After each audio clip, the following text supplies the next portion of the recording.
Now, since we're talking about this anti-India lobby, let me ask you a question tonight. Why is the West not calling a terrorist a terrorist? For the past week or so, the global media has been abuzz with news of the diplomatic standoff between India and Canada, a situation sparked by the death of a known Khalistani terrorist, Hardeep Singh Nijjar. However, amid all the news coverage, we've observed a dangerous pattern. A dangerous narrative that tends to glorify a declared terrorist and ultimately absolve him of his actions. This narrative not only simplifies the current situation as a mere dispute between two countries, but also shines a spotlight on the West's double standards when it comes to India. We have a simple, straightforward question for Western media outlets. Why the insistence on calling Nijjar a Sikh leader, an activist, a community leader, an innocent victim, a campaigner? It's almost as if these outlets have blinders on, deliberately ignoring the complete story. Yes, tonight I'm calling out their bias because here's the undeniable truth. It's staring you in the face. Nijjar was a terrorist. Why then is Western media turning a blind eye to the fact that Nijjar entered Canada with fake documents? Why are they ignoring Nijjar's active involvement in training, financing, and operationalizing his terror group? Why is the global media not reporting on how Nijjar was wanted for plotting to disintegrate India, essentially slicing the nation in half? And why, dear Western media, are you not holding Canada accountable for providing a safe haven for these anti-India activities? Nijjar underwent training in Pakistan with assistance from Pakistan's intelligence agency, the ISI. Nijjar funded terrorist activities in Punjab and other regions of India. He served as the chief of the banned Khalistan Tiger Force and was among India's most wanted terrorists.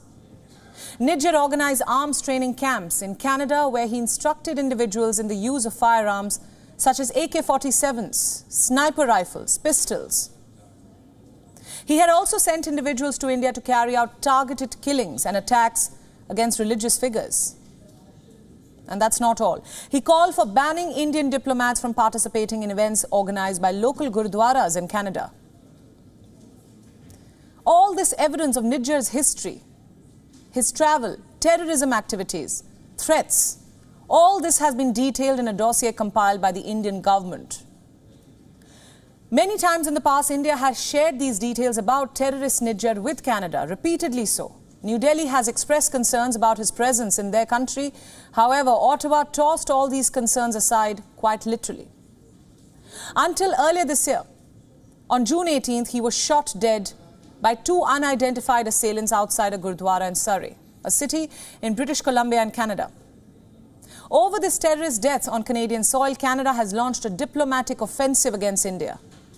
But here's the kicker. The investigation into the case is still not over. Efforts are on to gather more evidence linked to Nijjar's murder, and over 3 months later, no arrests have been made. This began in June. We're in September now. And that's not all. No intel, no proof, no information had been shared with India by Canada. So the question to Western media is this: half reporting a crime is also a crime. Why the bias? Why the discrimination? Isn't the media's job to present all sides of the story, to uphold the ideals of freedom of the press? The same ideals that you claim to protect. Western media, I ask you, why overlook India's concerns and its long history with Khalistani extremism? While glorifying Nijjar, they ignore hard facts. For one, Trudeau points fingers at India, citing credible allegations, so-called credible allegations. The Western media churns out a never-ending stream of stories about a man killed 3 months ago. Their narrative equates India with nations like Saudi Arabia, Iran, Russia or China, a hypocritical stance considering the West's history of neutralizing perceived threats on foreign soil. Who can forget? From drone strikes targeting figures like Ayman al-Zawahiri in Kabul, to the elimination of Iranian General Qasem Soleimani, Western powers have a long checkered list of extrajudicial killings. Trudeau has endorsed such actions. Trudeau's recent statements about not wanting to provoke or escalate issues with India have come too little too late. Western media's credibility has been squandered in the process. These actions can have repercussions within Canada as well. Remember, terrorists know no borders.